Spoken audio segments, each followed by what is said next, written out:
Hello students, आज हम पढ़ने वाले हैं कि हेक्सागोनल क्लोज पैकिंग की फर्स्ट लेयर के बाद जो सेकंड लेयर और सेकंड लेयर के बाद जो हम थर्ड लेयर रखेंगे उसके कितने प्रकार हमारे पास यहाँ हो सकते हैं। थर्ड लेयर को रखने के यानी सेकंड लेयर पर थर्ड लेयर को रखने के दो तरीके हमारे पास थे। एक ये कि हम सेकंड लेयर यानी दूसरी परत पर तीसरी परत इस प्रकार रखें कि थर्ड लेयर टेट्राहेड्रल वर्ड्स को ढके, और दूसरा तरीका ये होगा कि थर्ड लेयर ऑक्टाहेड्रल वर्ड्स को ढके। मीनिंग ये है कि थर्ड लेयर को रखने के दो तरीके हैं। उन दो तरीकों में पहला जो तरीका है वो ये है कि ऑक्टाहेड्रल वर्ड्स को हम कवर करते हुए थर्ड लेयर का आइटम रखें, या टेट्राहेड्रल वर्ड्स को कवर करते हुए। टेट्राहेड्रल वर्ड्स को कवर करते हुए थर्ड लेयर का आइटम हम पहले रख चुके हैं, जिसमें हमारे पास HCP की संरचना बनी थी। अब हम क्या करेंगे, थर्ड लेयर के आइटम को रखेंगे ऑक्टाहेड्रल वर्ड्स को कवर करते हुए। देखें आप जरा, यहाँ जो आपको ब्लैक सर्किल से जो रिप्रेजेंट किया गया है ये फर्स्ट लेयर यानी ए लेयर है, और रेड कलर में जो है वो बी लेयर है। यहाँ जो O लिखा हुआ है ये ऑक्टाहेड्रल वर्ड्स है, और जहाँ T लिखा हुआ है ये टेट्राहेड्रल वर्ड्स है। हमको देखना यह है कि ऑक्टाहेड्रल वर्ड्स किस प्रकार से बनती है। ऑक्टाहेड्रल वर्ड्स को बनाने में फर्स्ट लेयर के ये 3 एटम्स, जिस पर मैं पेन को इस तरह से घुमा रहा हूँ, 1 2 एंड थर्ड, ये 3 जो एटम है ये फर्स्ट लेयर के हैं। और इसके बिल्कुल ऊपर रेड कलर में सेकंड लेयर के 1 2 और ये थर्ड, यानी ये 3 एटम इस तरह से अरेंज है। तब जाके इनके बीच में ये जो ऑक्टाहेड्रल वर्ड्स है ये बनती है। अब जरा हम इसको मॉडल के माध्यम से देखें तो हम किस प्रकार से देखेंगे। सपोज ये हमारे पास फर्स्ट लेयर है जिसको हमने यहाँ ए लेयर के नाम से रिप्रेजेंट किया है। ए लेयर में 1 2 एंड 3 ये 3 एटम इस तरह से अरेंज है, सेम ऐसे 1 2 एंड 3। अब देखें 1 2 एंड 3 सेम इसी तरह से यूँ। जबकि इसके ऊपर जो सेकंड लेयर है उसका आइटम है 1 2 एंड 3। आप इसको इस प्रकार से देख सकते हैं कि ये मेरे पास सेकंड लेयर है 1 2 एंड 3, यानी इस प्रकार से ये सेकंड लेयर, और ये हो गई फर्स्ट लेयर, और ये दोनों एक दूसरे के साथ इस तरह से अपोजिट है। तब जब मैं इनको इस तरह से रखूंगा तो यहाँ जो मेरे पास वर्ड्स बनेगा, इसके बीच में जो वर्ड्स होगा उस वर्ड्स का नाम होगा ऑक्टाहेड्रल वर्ड्स। इसके बीच में ये ऑक्टाहेड्रल वर्ड्स को आप इस साइड से भी देख सकते हैं। अब अगर मैं इसको यहाँ इसको फर्स्ट लेयर सपोज करता हूँ, इसको सेकंड लेयर, तो अब जो मुझे थर्ड लेयर का आइटम रखना है वो इस तरह से रखना है कि वो ऑक्टाहेड्रल वर्ड्स को कवर करे। मेरे पास एग्जाम्पल के तौर पर एक एटम जिसको मैं यहाँ रखना चाहूँ ऑक्टाहेड्रल वर्ड्स को कवर करते हुए, सपोज वो कुछ इस प्रकार से है।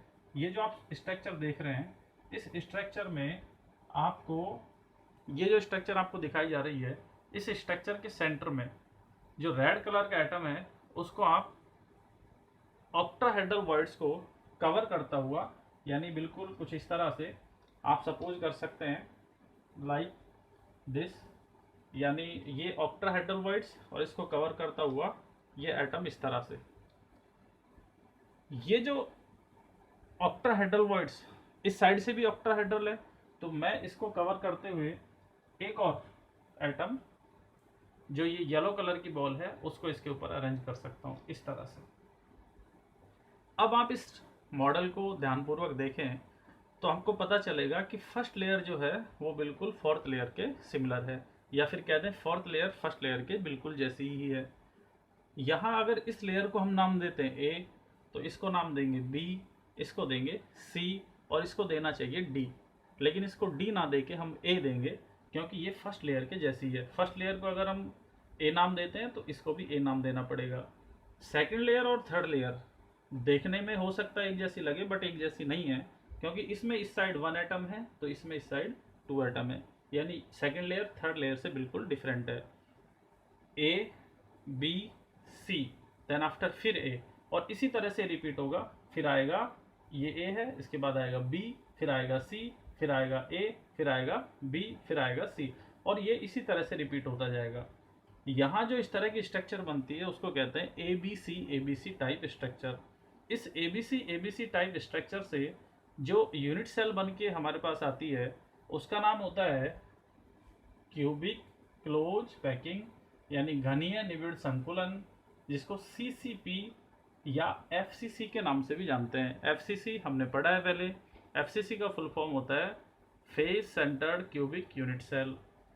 अब इस face centred cubic unit cell को हम और अलग ढंग से देखते हैं तो हमको face centred cubic unit cell, जिसको हम कहते हैं FCC, उसका डायग्राम हमने पहले भी देखा है, हम पढ़े हैं कि FCC में जो कॉन्स्टिट्यूएंट पार्टिकल होता है वो कॉर्नर के अलावा सभी फेसेस पर प्रेजेंट होता है, यानी फेस के सेंटर पर। अब फेसेस पर प्रेजेंट होगा तो उसका डायग्राम हम बिल्कुल ऐसे बनाएंगे जैसे आपको ये दिख रहा है। यहाँ एटम्स 8 कॉर्नर पर प्रेजेंट है और 6 फेसेस के सेंटर पर। अब इस यूनिट सेल को हम इस साइड से, यहाँ से विजुलाइज करेंगे, इस साइड से देखेंगे तो हमको ये एटम बिल्कुल अलग यानी ए लेयर दिखेगा, और 1 2 3 4 5 एंड 6 इन एटम से मिलकर ये बी लेयर दिखेगा।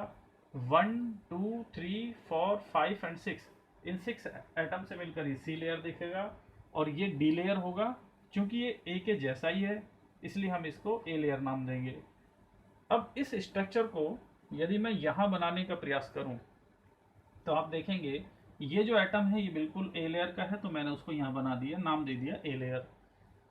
सेकंड आप देखें 1 2 3 4 5 6 ये 6 एटम किस तरह से अरेंज हैं। ये जो एटम है ये वाला, ये जो एटम है ये वाला, ये इस फेस के सेंटर पर है। कौन से फेस का? फेस के सेंटर पर, इस फेस के सेंटर पर। आप देखें ध्यान से एक बार, ये एक फेस होगा और इस फेस के सेंटर पर ये एटम प्रेजेंट है। अब इस एटम के प्रेजेंट होने पर होगा ये कि फेस के सेंटर पर, यानी क्यूब के फेस के सेंटर पर यदि कोई एटम प्रेजेंट है तो होगा ये कि वो कॉर्नर वाले एटम के साथ टच में होगा। यानी उसको अगर देखा जाए मॉडल से तो हम इस तरह से देख सकते हैं यूँ, ये जो आपको दिख रहा है सेंटर में, ये फेस का सेंटर पर प्रेजेंट एक एटम है। जब फेस के सेंटर पर कोई एटम प्रेजेंट होता है तो वो इन एटमों से, कॉर्नर वाले एटमों से 1 और ये 2, इस तरह से ये जो बीच वाला एटम है ये इसके और इसके साथ टच में रहने वाला है, और इसके येलो बॉल जो कि ये है इनके साथ टच में रहने वाला है। अब होगा ये कि आप उसको यहाँ से देख सकते हैं। यहाँ से देखने में होगा ये सर कि ये जो बॉल है यानी ये जो कांस्टेंट पार्टिकल है ये इस एटम के साथ टच में होगा।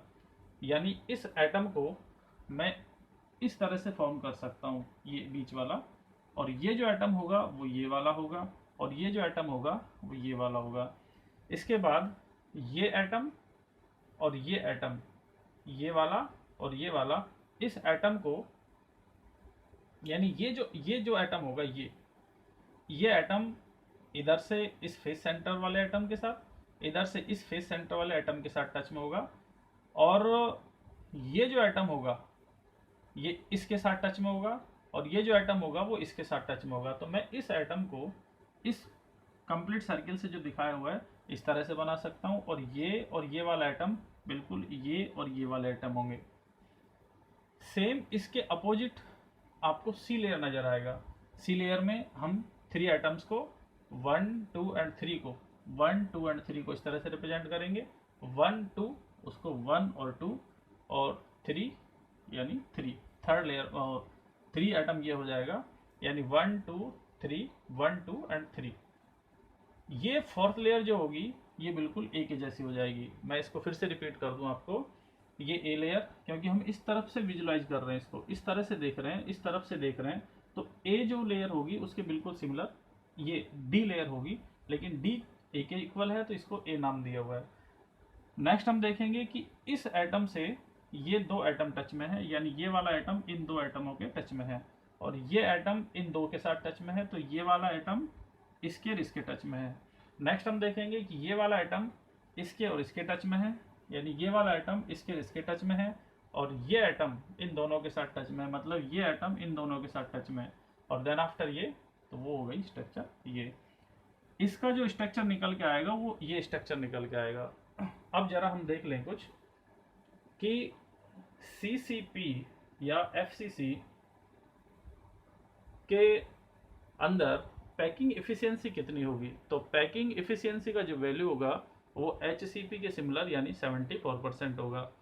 नेक्स्ट आप देखें कि नंबर ऑफ इफेक्टिव एटम यानी टोटल कंट्रीब्यूशन कितना होगा, जिसको अपन जेड से लिखते हैं। तो नंबर ऑफ इफेक्टिव एटम हमारे पास होगा 4। कैसे? कॉर्नर पर होता है उसका होता है 1/8, 8 कॉर्नर होते हैं टोटल, तो 1/8 into 8 is equal to 1। Then after face के सेंटर पर होता है उसका 50% कंट्रीब्यूशन होता है यानी हाफ। 6 फेसेज हैं तो 6 इंटू 1/2 इज इक्वल टू 3। तो 3 तो होगा फेसेस के सेंटर वाले का कंट्रीब्यूशन और 1 होगा कॉर्नर वाले का। तो total number of effective atom की नंबरिंग हुई 4। नेक्स्ट हम देखें कोऑर्डिनेशन नंबर। तो एफसीसी या सीसीपी में कोऑर्डिनेशन नंबर 12 होता है। कैसे? ये जो एटम है जो फेस के सेंटर पर प्रेजेंट है, इस फेस के सेंटर पर प्रेजेंट एटम को 1 2 3 4 एटम तो इसी प्लेन में टच कर रहे हैं, जैसा कि मैंने अभी आपको मॉडल में दिखाया था। नेक्स्ट 1 2 3 एंड 4, ये 4 एटम इसके बिल्कुल नीचे से भी इसको टच करेंगे।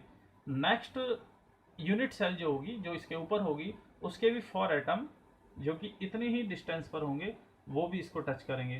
कुल मिला के इसी प्लेन में 4, नीचे 4 और नेक्स्ट यूनिट सेल में 4, तो कुल मिला के टोटल हुए कोऑर्डिनेशन नंबर के जो एटम्स हुए वो हुए 12। आप इस वाले फेस सेंटर को भी सपोज करते हैं, इधर भी आप कोई से फेस सेंटर वाले को का कोऑर्डिनेशन नंबर निकाल सकते हैं। नेक्स्ट हम देखें ऑक्टाहेड्रल वॉइड्स जो होंगी। ऑक्टाहेड्रल वॉइड्स की जो नंबरिंग होती है वो हमेशा ध्यान रखें आप कि नंबर ऑफ इफेक्टिव एटम के इक्वल होती है, जबकि टेट्राहेड्रल वॉइड्स जो होती है वो नंबर ऑफ इफेक्टिव एटम से जस्ट डबल होती है। इस आधार पर ऑक्टाहेड्रल वर्ड्स की नंबरिंग हुई 4 और टेट्राहेड्रल वर्ड्स की नंबरिंग हुई 8। नेक्स्ट हम देखें कि कौन कौन से ऐसे एग्जाम्पल्स होंगे जो एफसीसी स्ट्रक्चर फॉर्म करेंगे। एजी, सीयू एक्सेट्रा, ये सारे के सारे एफसीसी फॉर्म स्ट्रक्चर बनाते हैं। थैंक यू स्टूडेंट्स देखने के लिए। अगर आपको वीडियो पसंद आ रहे हो तो आप इसको लाइक करें, शेयर करें और चैनल को सब्सक्राइब करें ताकि आपको नया वीडियो सबसे पहले मिले। Okay, thank you, bye.